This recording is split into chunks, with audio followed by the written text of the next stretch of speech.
Hello students, आज के video में आपका स्वागत है। आज हम आपको ग्लूकोज के बारे में बताने जा रहे हैं। तो वीडियो को शुरू करते हैं। मोनोसैकेराइड श्रेणी का सबसे महत्वपूर्ण सदस्य ग्लूकोज होता है। ग्लूकोज पके हुए अंगूरों, मीठे फलों तथा शहद में पाया जाता है।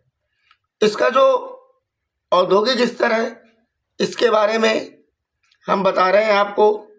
औद्योगिक स्तर पर ग्लूकोज का निर्माण गर्म तनु हाइड्रोक्लोरिक अम्ल द्वारा उच्च दाब पर जल अपघटन करके किया जाता है। तो आप इसमें देखिए कि यहाँ पर C6 ब्रैकेट के अंदर लिखा है और H10O5 और उसके बाद ब्रैकेट बंद है, बाहर रखा हुआ है N हमने इसलिए लगाया है क्योंकि इसकी हमें एग्जैक्ट वैल्यू जब किसी की नहीं मालूम होती है तो वहाँ पर हम N लगा देते हैं।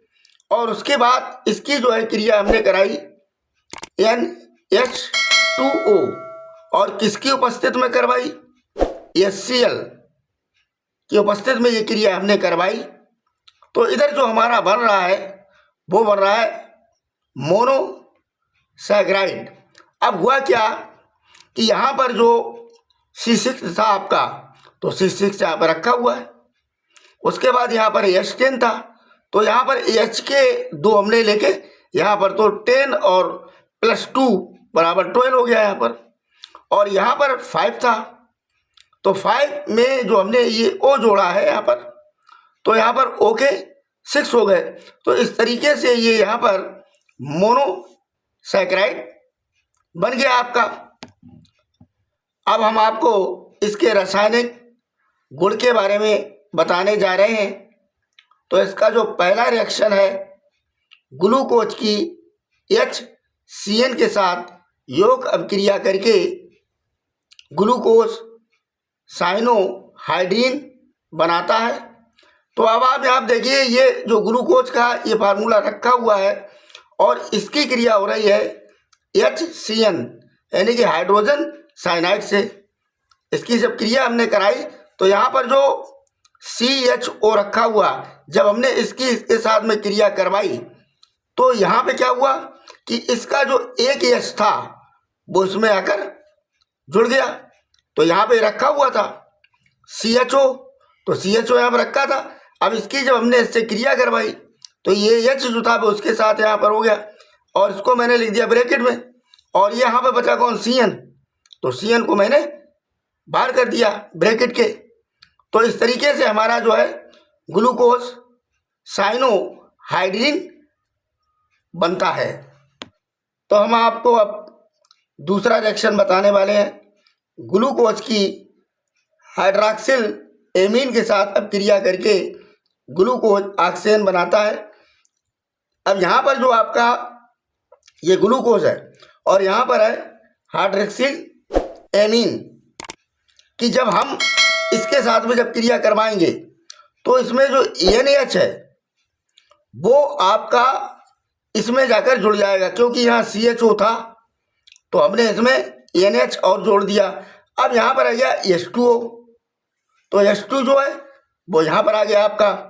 तो इस तरीके से ग्लूकोज ऑक्सीजन बन जाता है।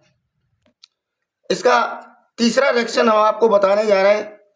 ब्रोमीन जल द्वारा ऑक्सीकरण कराने पर ग्लूकोनिक अम्ल बनता है। अब यहाँ पर ब्रोमीन जल और यहाँ पर ये हो रहा है इसका ऑक्सीकरण।